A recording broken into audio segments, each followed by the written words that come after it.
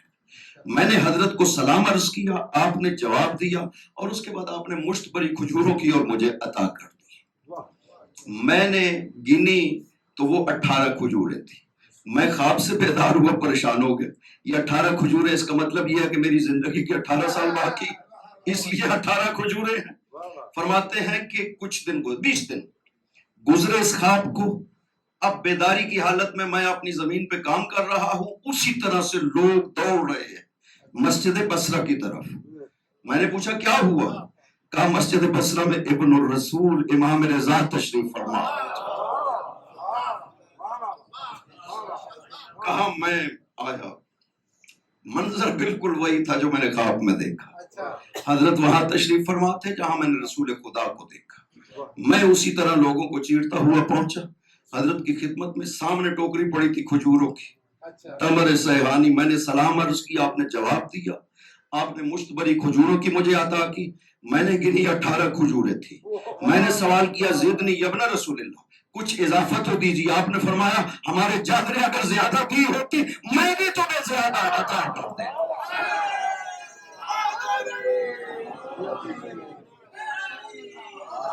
یا علی یا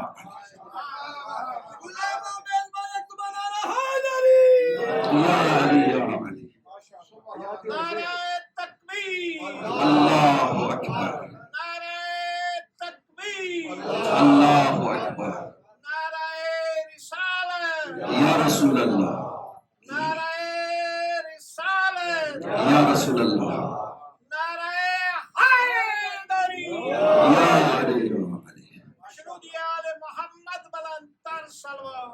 اللہم صلی علی محمد و آل محمد وعجل فرجہ۔ ایک انصاری آپ کی خدمت میں آتا ہے، ایک ڈبیا لاتا ہے جو سبز کپڑے میں لپٹی ہوئی ہے اور آ کر کے پیش کرتا ہے، کہتا ہے ابن رسول اللہ یہ ہدیۃ منی، یہ میری طرف سے آپ کے لیے ایک ہدیہ ہے، تحفہ ہے۔ ایسا تحفہ، صلوات پڑھیے محمد پر، جنرل صاحب آئیے، یہ سب آپ کا انتظار کر رہے ہیں، صلوات پڑھیے محمد و آل محمد پہ۔ اللہم صلی علی محمد و آل محمد وعجل فرجہم۔ اللہم صلی علی محمد و آل محمد وعجل فرجہم۔ یا ابن رسول اللہ یہ ہدیہ ہے میری طرف سے، آج تک ایسا ہدیہ کسی نے کسی کو نہ دیا ہے نہ قیامت تک کے لیے دے سکے۔ آپ نے فرمایا کیا ہے؟ کہا یا ابن رسول اللہ اس ڈبیا میں بال ہیں منہ مبارک پاک پیغمبر صلوات اللہ وسلم علیہ کے۔ آپ نے کہا کھولو اس کو، کھولا ہے، کہا نکالو منہ مبارک کتنے ہیں؟ عرض کیا یا ابن رسول اللہ 7 ہیں۔ آپ نے اپنے دست مبارک سے 4 منہ الگ کر دیے اور 3 الگ کر دیے، فرمایا یہ 4 میرے جد کے ہیں اور یہ 3 میرے جد کے نہیں ہیں۔ اس نے کہا یہ کیسے ہو سکتا ہے ابن رسول، ہم نے کبھی یہ ڈبیا کھولی ہی نہیں ہے، یہ اسی طرح بند رہتی ہے تبرک کے طور پر، نسل در نسل آ رہی ہے۔ کہا کہ نہیں یہ ہمارے جد کے بال نہیں ہیں۔ کیسے پتہ چلے گا؟ کہا آگ جلاؤ، آگ کے اوپر قرار دو، پتہ چل جائے گا ہمارے جد کے کون سے۔ آگ جلائی گئی، وہ 3 جو حضور پاک کے نہیں تھے وہ جل گئے، اور وہ 4 جو حضور پاک کے تھے جب ان کو آگ پہ رکھا نور کی شعائیں پھوٹنا شروع ہو گئی۔ دنیا والوں کو بتانا چاہتے ہیں کہ ہم اپنے جد کے بالوں کو پہچانتے ہیں، دین محمد کو ہمارے علاوہ کون پہچان سکتا ہے؟ تعلق ائمہ طاہرین میں سے واحد امام جسے اتنا لمبا سفر کر کے خراسان آنا پڑا، اور احادیث بہت زیادہ ہے آپ کی زیارت کے حوالے سے، پاک پیغمبر سے لے کر پاک پیغمبر نے ارشاد فرمایا ستدفن بضعۃ منی بارض خراسان، ان قریب میرا ایک حصہ ارض خراسان میں دفن کیا جائے گا۔ ما زارها مکروب الا نفس اللہ قربتہ ولا مذنب الا غفر اللہ ذنوبہ، کوئی بھی گناہ گار اس کی زیارت کرے گا خدا اس کے گناہوں کو معاف کر دے گا۔ کوئی بھی مصیبت زیادہ ان کی زیارت کو جائے گا، خدا اس کی مصیبت کو دور کر دے گا۔ کثرت سے روایات ہیں آپ کی زیارت کے حوالے سے، لہذا کوشش کریں زیارت۔ 10ویں امام ارشاد فرماتے ہیں کہ من کان لہ الی اللہ حاجہ، جس کو بھی خدا کے ساتھ کوئی بھی ضرورت اور حاجت درپیش ہو، جائے میرے جد کی قبر پہ توس میں جا کر کے وہاں 2 رکعت نماز پڑھے آپ کے سرانے کھڑے ہو کر، اور قنوت میں خدا سے دعا کرے، خدا اس کی دعا کو مستجاب فرماتا ہے۔ یہ اثر ہے اس قطعہ کا۔ فرمایا بقعۃ من بقاء الجنہ، یہ حضرت کا جو روضہ مبارک ہے، یہ جنت کے ٹکڑوں میں سے ایک ٹکڑا ہے، یہ زمین جہاں پہ امام دفن ہے۔ خداوند عظیم نے عظمت اور شرف عطا کی ہے اس مقام کو جہاں پر امام تشریف فرما ہے۔ اور یہ سفر جو آپ نے شروع کیا، مجبور کیا مامون نے آپ کو، 4 ماہ لگے ہیں اس سفر میں حضرت کو خراسان پہنچتے ہوئے۔ مختلف جگہوں پہ تاریخ میں ملتا ہے حضرت کے اثرات آج بھی باقی ہے، جہاں جہاں پہ تشریف لے گئے، بستیوں میں گزرے، حتیٰ وہ جس پہاڑ کے ساتھ ٹیک لگا کر کے بیٹھے آج تک اس میں برکت پائی جاتی ہے۔ صرف یہ کہا تھا خدایا اس پہاڑ میں برکت ہے، جو بھی برتن اس پہاڑ سے بنایا جائے گا اس کو برکت عطا کر، آج تک اس پہاڑ میں برکت پائی جاتی ہے۔ یہ اثرات ہیں، اور عجیب بات ہے جہاں جہاں لوگوں کو پتا چلتا تھا کہ آپ تشریف لا رہے ہیں، دنیا جمع ہو جاتی تھی، اپنے موافق مخالف سب جمع ہو جاتے تھے اور گریہ اور چیخیں مار کر کے روتے تھے کہ رسول آ رہے ہیں، رسول کا نواسا، رسول کا بیٹا آ رہا ہے، رسول یاد آ جاتی ہے آپ کو دیکھ کر کے۔ جو مفصل ترین تفصیل ذکر کی گئی ہے اس اجتماعات میں سے، وہ نیشہ پور کے اجتماع کی تفصیل ہمارے پاس موجود ہے، پوری تفصیل موجود ہے۔ نیشہ پور میں آپ چند دن رکے تھے،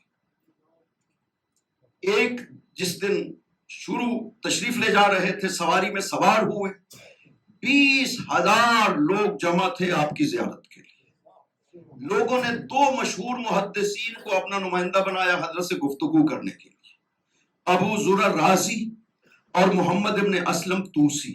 اسحاق ابن راہوہ جیسے محدث موجود تھے اس جم میں، بڑے بڑے۔ حاکم نیشاپوری بھی اسی دور میں موجود تھا۔ حاکم نیشاپوری کے وہ الفاظ عجیب ہیں جو حضرت کے بارے میں اس نے کہے۔ ان 2 محدثین کو نائب بنایا، لوگوں نے کہا رسول کے نواسے سے عرض کریں کہ اپنے جد کی ایک روایت ہمیں ارشاد فرمائے اپنی زبان مبارک سے۔ لکھنے کے لیے قلم آمادہ ہو گئے، حضرت نے کجاوے کا پردہ ہٹایا، رخ مبارک ظاہر ہوا۔ حال یہ تھا لوگوں کی، جب زیارت کی نا لوگوں کے حضرت کے چہرے انور کی، کوئی رو رہا تھا، کوئی گھوڑے کے سموں کے بوسے لے رہا تھا، کوئی رکابوں کے بوسے لے رہا تھا۔ یہ ہے رسول خدا، یاد آ جائے لوگوں کو دیکھ کر کے۔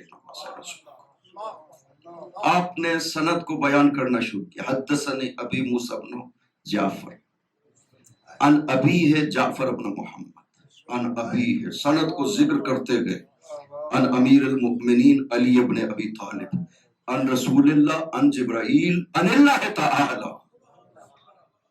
یہ ہے سلسلہ سند۔ اس کو سلسلہ الذہب کیوں کہا جاتا ہے؟ کہ یہ سونے کا سلسلہ ہے، سنہری یہ سلسلہ ہے سند کا۔ کیوں؟ اس لیے کہ اس میں معصوم در معصوم بیان کرنے والے ہیں، کوئی غیر معصوم بیان کرنے والا نہیں حدیث کو۔ خدا سے بیان کیا، خدا نے ارشاد فرمایا کلمۃ لا الہ الا اللہ حسنی فمن دخل اسم امن من عذابی۔ قلم لکھ رہے ہیں کہ لا الہ الا اللہ، خدا فرماتا ہے یہ میرا قلع ہے، جو میرے قلعے میں داخل ہو گیا میرے عذاب سے چھٹکارا پا جاتا ہے۔ یہ کہہ کر کے پردہ گرایا، سواری چلی، چند قدم چلی، سواری کو روکا، پھر پردہ اٹھایا، پھر جملہ ارشاد فرمایا غور سے سنو، ولیکن بشروطہا وانا من شروطہا۔ کلمہ توحید بھی کلمہ خدا بنتا ہے تو ولایت امام کے ذریعے سے بنتا ہے، ولیکن بشروطہا۔ احمد حنبل سوائے کے مورکہ میں ابن حجر نے نقل کیا کہ احمد حنبل فرماتے ہیں لو قول حاضر اسناد اللہ مجنون اللہ افق۔ اگر یہ سلسلہ سند، صرف اور صرف سلسلہ سند کسی دیوانے پر پڑھی جائے ہوش میں آ جائے، اتنا عظیم سلسلہ سند ہے۔ ایک احمد حنبل نے نہیں کہا، بہت متعدد علماء ہیں جنہوں نے یہ جملہ کہا۔ ابن جوزی نے کہا ہے، احمد حنبل نے کہا ہے، سوائے کے مورکہ میں خود وہ کہہ رہے ہیں۔ یہ سلسلہ سند، اور یہ آزمائی ہوئی بات ہے، اس سلسلہ سند کو کسی بیمار پر پڑھے 25 مرتبہ 100 مرتبہ خدا بند عظیم سے شفا عطا کرتا ہے۔ اتنا عظیم سلسلہ سند ہے اس حدیث میں جو آپ نے ارشاد فرمایا. سفر کر کے حضرت پہنچے, بہت سی جگہوں پہ آگے بڑھا ہوا, اور پھر اس سفر میں حضرت سے متعدد معجزات ہیں جو ظاہر ہوئے. مامون جو اصل چاہتا تھا وہ مقصد زبان پر لے آیا. اس نے کہا کہ میں چاہتا ہوں کہ یہ حکومت آپ کے حوالے کر دو. آپ نے قبول نہیں فرمایا, آپ نے کہا نہیں. اس نے اصرار کیا, آپ نے انکار کیا. چند مرتبہ مسلسل اس نے کہا. آپ سمجھتے تھے کہ یہ صرف اور صرف دھوکہ و تزویر کر رہا ہے, یہ حقیقت میں حکومت لے گا نہیں. آپ نے انکار کر دیا. اس نے کہا اگر نہیں لیتے ہیں تو پھر ولیعہد بن جائے, میرے ولیعہد بن جائے. قتل کی دھمکی دی حضرت کو. اس نے اگر نہیں مانے گی میں آپ کو زندہ نہیں چھوڑوں گا. اس کا مطلب ہے وہ کوئی آپ کی امامت کا قائل نہیں تھا جو کہہ رہا تھا. باہر کے جب مجبور ہو گیا تو آپ نے فرمایا کہ ٹھیک ہے قبول کروں گا, نہ کسی چیز میں دخالت کروں گا, نہ کسی کو نکالوں گا, نہ کسی کو رکھوں گا. ٹھیک ہے اعلان کر دو. اعلان کر دیا. حضرت کی ولیعہدی کا مبارکباد شروع ہو گئی. لیکن مأمون کی یہ کوشش تھی کہ ہر جگہ پر کوئی ایسا پہلو نکل آئے کہ حضرت کی توہین ہو سکے. لہٰذا مسلسل علماء کو جمع کرنا. فضل ابن سال اپنے وزیر کو کہتا ہے کہ مختلف مذہب و ملت کے علماء کو جمع کرو جو مناظرہ کریں آ کر کے. کوئی کوشش. آپ کے ساتھ مناظرے شیخ صدوق نے عیون اخبار الرضا میں جو ہیں وہ ساری احادیث جو حضرت سے مربوط ہے, یہ خزانہ ہے علوم آل محمد کا عیون اخبار الرضا, اس کو ضرور پڑھنا چاہیے. اس میں یہ 7 مناظرے جو مشہور 7 مناظرے ہیں آپ کے, 4 اسی ایک مجلس میں آپ کے میں ابھی وہ پیش نہیں کروں گا, وقت بہت زیادہ ہو گیا. 1-2 باتیں کہتا ہوں, ختم کرتا ہوں. 4 مشہور مناظرے اسی ایک مجلس میں ہوئے جو مامون نے تشکیل دی تھی. اور اسی طرح ایک اور بڑا عجیب واقعہ ہو گیا. حضرت کی جب ولیعہدی کا اعلان ہو جاتا ہے بارش نہیں برستی. 4 ماہ گزر گئے بارش نہیں ہو رہی. لوگوں نے آ کر کے باتیں کرنا شروع کر دی کہ دیکھا ہے یہ ماشاءاللہ کیسی ولیعہدی اعلان ہوا ہے کہ بارش ہی رک گئی, برکتیں ختم ہو گئی ہیں دنیا سے. یہ جب کہا گیا تو مامون نے آپ سے کہا کہ آپ جائیے ذرا بارش کی دعا کریے. آپ نے فرمایا رات جب تشریف لائے تھے خواب میں انہوں نے مجھے فرمایا تھا پیر کے دن دعا کرنا جا کر کے, لہذا اعلان کر دو میں پیر کے دن, یہ جمعے کا مذہب ہے. فرمایا رات جب تشریف لائے تھے خواب میں مجھے کہا ہے کہ پیر کے دن میں جا کر کے دعا کروں. پیر کے دن اعلان ہو گیا, حضرت تشریف لے جائیں گے, نماز استسقاء دعا کریں گے بارش کے لیے. جب سب دنیا جمع ہو گئی, بہت بڑا اجتماع تھا, حضرت نے دعا کی بارگاہ خدا میں بارش کے لیے, اور ابھی بیٹھے ہی تھے تو بادل آنا شروع ہو گئے. لوگ اٹھ کے اپنے گھروں کو دوڑنے لگے کہ بادل آ گئے. آپ نے فرمایا نہیں آپ اطمینان سے بیٹھے, یہ بادل آپ کے لیے نہیں ہے, یہ کسی اور جگہ کے لیے جا رہا ہے. یہ ہے منشأ خدا اور مرضی خدا کو سمجھنے والا ہونا چاہیے, وہ حجت خدا مخلوق پر بن سکتا ہے. فرمایا میں نے خدا سے عرض کیا ہے کہ خدا بندہ تب تک بارش نہ برسے جب تک آخری فرد بھی اپنے گھر کو نہ پہنچ جائے. میں نے خدا سے عرض کیا, لہذا مطمئن رہو. 10 دفعہ جب بادل آتے رہے اور آپ لوگوں کو کہتے رہے کہ یہ آپ کے لیے نہیں ہے, 11واں بادل جب آیا فرمایا یہ آپ کے لیے ہے. اب بھی اطمینان سے جانا, دوڑنے کی ضرورت نہیں ہے. میں نے خدا کو عرض کیا ہے جب تک تم گھر نہ پہنچو گے یہ بادل نہیں برسے گا. اور ویسا ہی ہوا. سب جب گھر کو پہنچے بادل برسے. اب تو ہر طرف یہ باتیں ہو رہی ہے ماشاءاللہ. یہ ہے رسول کا نوازہ, کس طرح سے خدا بند عظیم نے ان کی بات کو مانا. یہ بات برداشت نہ ہو سکی مامون سے بھی اور اس کے اطراف والوں سے بھی. لہذا حمید ابن مہران نے جا کر کے مامون سے کہا اگر اجازت ہو تو یہ اثر ختم ہونا چاہیے. مامون نے کہا میں چاہتا تو یہی. کہا جب آپ دربار میں آئے تو بس آپ محسوس نہ کرنا میں جو گفتگو کروں گا. حضرت تشریف لائے دربار میں. حمید ابن مہران کھڑا ہو گیا. اس نے کہا آپ سمجھتے ہیں کہ یہ آپ کی توہوں سے بارش ہوئی ہے, آپ دعا نہ بھی کرتے تو خدا کا منشا تھا بارش نے برسنا تھا. یہ اتفاق ہو گیا آپ نے دعا کر دی تو بارش ہو گئی, ورنہ آپ کے اس طرح کی نعوذ باللہ گفتگو جب اس نے کی, یہ اصل میں امامت کا انکار کرنا چاہتا تھا, امامت کو لوگوں کی نظروں میں ختم کرنا چاہتا تھا. یہاں پر جب اس نے اس طرح سے گستاخی کی, ایک مرتبہ آپ نے نظر کی 2 شیر تھے اس پشتی پہ جس پہ مامون بیٹھا ہوا تھا. آپ نے شیروں کو اشارہ کیا کہ اے خدا کے شیروں میں تمہیں حکم دیتا ہوں کہ تم مجسم ہو جاؤ اور اس دشمن خدا کو چیر پھاڑ کھاؤ، ولا تبقی لہ اثرا، زمین میں اس کا کوئی اثر بھی باقی نہ چھوڑنا میں تمہیں حکم دیتا ہوں۔